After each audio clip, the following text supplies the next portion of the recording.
Hello junior, ఏందట సిక్కిపోయా? ఏందా గడ్డం? ఒంట్లో బాగోట్లేదా ఏంది?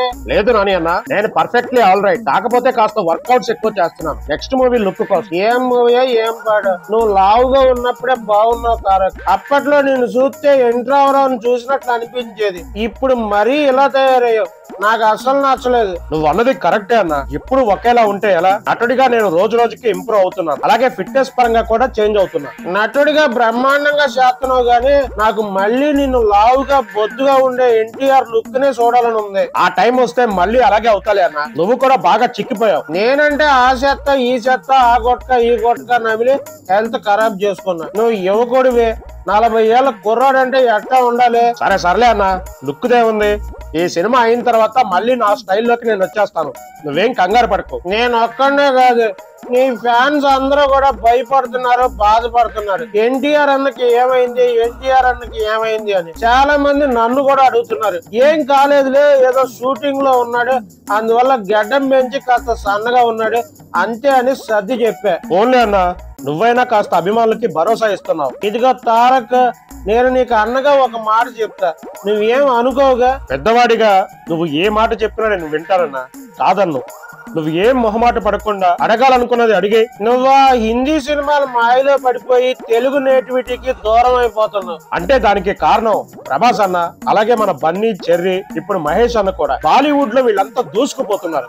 వాళ్ళు వెళ్ళారని నువ్వు కూడా అలా పోటీ పడితే ఎలా తారక్? నేను కూడా పోటీలో ఉన్న గుట్కా అన్న, కానీ 500 కోట్ల దగ్గరే ఆగిపోయా. ఎలాగైనా నన్ను నేను నిరూపించుకోవాలని బాలీవుడ్ మీద ఫోకస్ పెట్టా. అలా వాళ్ళని వీళ్ళని చూసి నువ్వు ఇక్కడ నేటివిటీకి దూరం అయిపోతే నీకు చాలా దెబ్బ పడిపోతుంది తారక్. నువ్వు తెలుగులో దృష్టి పెట్టుకుని సినిమాలు చేయి. మీ తాతగారు తెలుగు ప్రజల కోసం ఎంతో సేవ చేశారు. తెలుగు జాతి కోసం ఎలా ఆలోచించేవాళ్ళు, నువ్వు కూడా అలాగే ఆలోచించాలి. తెలుగు జాతి గురించి ఆలోచన ఎప్పుడూ నా గుండెల్లో ఉంటుందన్న. నేను నా స్థాయిని ఇంకొంచెం పెంచుకుందామని అనుకుంటున్నాను. ప్రపంచ వ్యాప్తంగా అభిమానులను సంపాదించాలని చూస్తున్నాను. చూడొద్దని నేను అనట్లేదు, కానీ ముందు ఇక్కడ దెబ్బ పడకుండా చూసుకోవాలి. నీ రీసెంట్ లుక్ అయితే ఇక్కడ మన వాళ్ళకి అస్సలు నచ్చదు. ఈ మధ్య నీ స్టోరీలు కూడా ఏమంత బాగోవడం లేదు.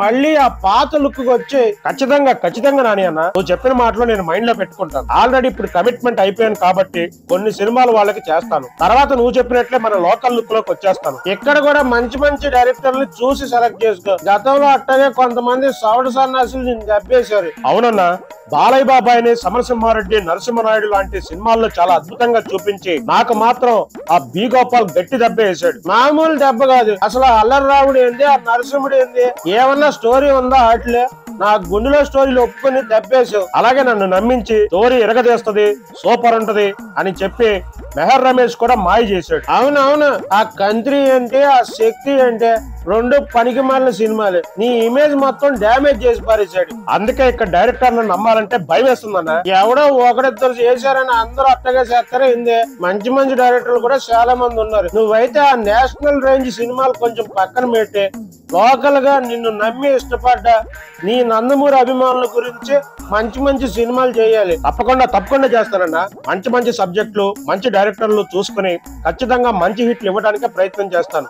నువ్వు కూడా సినిమాలు నిర్మించాలి. మరి ఓకలో ఏకలా అంటోండి, నాదే ఉందిలే గానీ ఇప్పుడు అసలే నా ఆరోగ్యం కూడా బాగాలేదు.